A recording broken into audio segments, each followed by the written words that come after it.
Hey everybody, it's Jackie Lee here. We just got back from the pool, and while Hannah was playing in the pool, I was reading and listening, which are two of my favorite things to do during the day. And they're also two of the things that really make me grow the most. And I'm currently reading a book by Jon Acuff. It's called Start.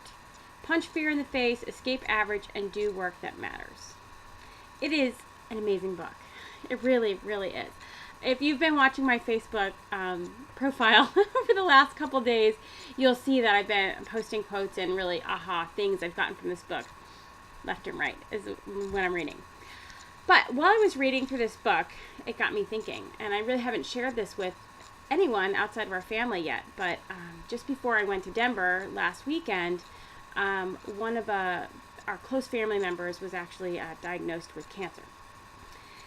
So we're dealing with this, and a lot of my family has been really sick, and people that I know, and I see these people now toward the end of their life, and they're looking back and they're wondering, like, how did I get here? Not the kind with an exclamation point that I often scream, but the kind with the question mark. How did I go through my whole life and this is where I've gotten? How did it happen? And there's this country song, that this guy, his dad ends up finding out he's got cancer, and what is he going to do? Oh, that song makes me cry when I think about it. He's going to go out and he's really going to live. He's going to go skydiving. He's going to ride a bull, and he's going to do all these things. And he says, son, I hope one day you'll learn, you'll live like you're dying. And it just gets me thinking that, like, this book is talking about how to be awesome. And most people don't think about that. Most people just go to work and come home and watch TV and go to bed. They might think about being awesome and then think, oh God, I'm not good enough to be awesome. And they just go through life. Tony Rush calls it knee-jerking their way through life. A lot of people do that. And these relatives that I've had who have passed away or have found out that they're sick, they've been doing that their whole life. And so in this book, I read this really great exercise that I want you to do. It's Friday. You've got the whole weekend.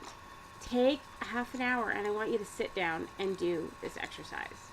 Because there's no sense in living your whole life and then finding out you've got cancer and wondering how you got there and why you didn't be awesome and why you didn't live your dreams. So it's time to start living your dreams right now, because God knows there might not be a tomorrow. So here's the exercise. Basically, you know how, like, when people are in an airplane crash, they come out and, like, their world has changed and things look different and they see things differently, and they decide to be different in their life because of this life-changing experience. They decide it's their second chance, and they got their second chance for a reason, and they are going to make the most of it. That's kind of what we're going to do here. But we're not going to go crash an airplane for real. We're going to do it in our head. What I want you to do is think about you in an airplane, whatever kind of airplane you want, whether it's a big airplane or a little airplane, whether you're flying or riding in first class or in coach, whatever you want to do. Okay? I want you to fly the airplane. Fly in your airplane. And then I want you to crash your airplane. I want you, if you make it out, you're going to make it out. We're going to give that part to you, okay? Maybe you slide down the big blow-up slide to get out of your airplane. But once you've escaped your crashed airplane, I want you to sit down wherever you're at and think about these two questions. 1,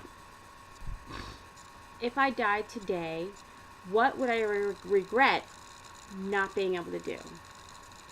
That's the first question.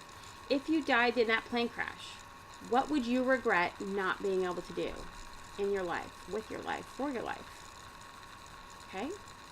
And the second question is, are those the things that you're spending your time on right now while you're here on earth living your life?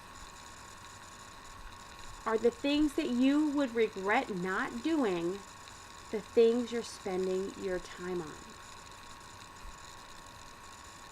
Your time is what creates your life.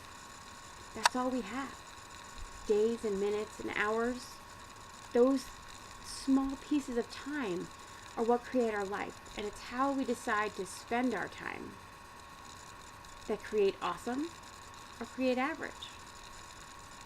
So when you can identify the things that you would regret not being able to do, and you start spending your time doing them, you're going to create an awesome life. You're going to get to the end of your life, and you're not going to wonder how you got here. You're going to be going, how did I get here? With an exclamation point instead of a question. Take some time, because you don't know what tomorrow brings. Today is all you have, and you can make today awesome. You can. I know you can. All right. So I am going to do this exercise myself this weekend, as well as finish this book, because it is so good. If you haven't got it and you would like to read it again, it's called Start, Punch Fear in the Face, Escape Average, and Do Work That Matters by Jon Acuff. Acuff. All right. I will talk to you guys soon. Have an amazing weekend.